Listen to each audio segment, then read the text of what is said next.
সোনারগাঁ সিদ্ধিরগঞ্জে খেলাফত মজলিসের প্রার্থী শাহজাহান শিবলির ব্যাপক গণসংযোগ ও পথসভা সম্পন্ন। সানাউল্লাহর তথ্য ও ভিডিও চিত্রে দেখুন বিস্তারিত।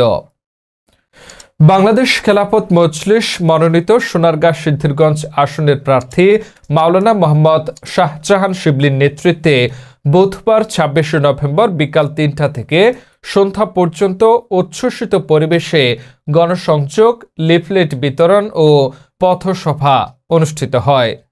তালতলা বাজার থেকে মহজ্জমপুর বাজার পর্যন্ত শোভাযাত্রায় দলীয় নেতাকর্মীরা রিকশা মার্কা প্রতীকের পক্ষে এলাকাবাসীর দোরগোড়ায় গিয়ে ভোটারদের হাতে লিফলেট তুলে দেন এবং দলের বার্তা পৌঁছে দেন। পুরো এলাকা জুড়ে ছিল উৎসব মুখর পরিবেশ। পথসভায় মাওলানা শাহজাহান শিবলি বলেন, সোনারগাঁকে উন্নয়নমুখী, শান্তিপূর্ণ ও ন্যায়ভিত্তিক এলাকা গড়ে তুলতে আলেম সমাজের সৎ নেতৃত্ব অত্যন্ত গুরুত্বপূর্ণ।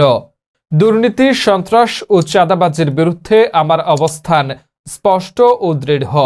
শান্তিপূর্ণ নির্বাচন নিশ্চিত করতে সকলের সহযোগিতা প্রত্যাশা করছি। শাহজাহান শিবলি সমাজসেবামূলক কর্মকাণ্ড, ন্যায়পরায়ণতা ও মানুষের প্রতি আন্তরিক আচরণের জন্য এলাকায় সুপরিচিত।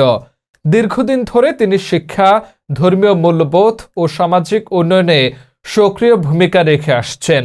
তার সহজ সাবলীল নেতৃত্ব, কর্মীদের প্রতি সদাচরণ এবং ন্যায়ভিত্তিক সমাজ গঠনে অঙ্গীকার তাকে এলাকাবাসীর কাছে একজন নির্ভরযোগ্য নেতৃত্বে পরিণত করেছে।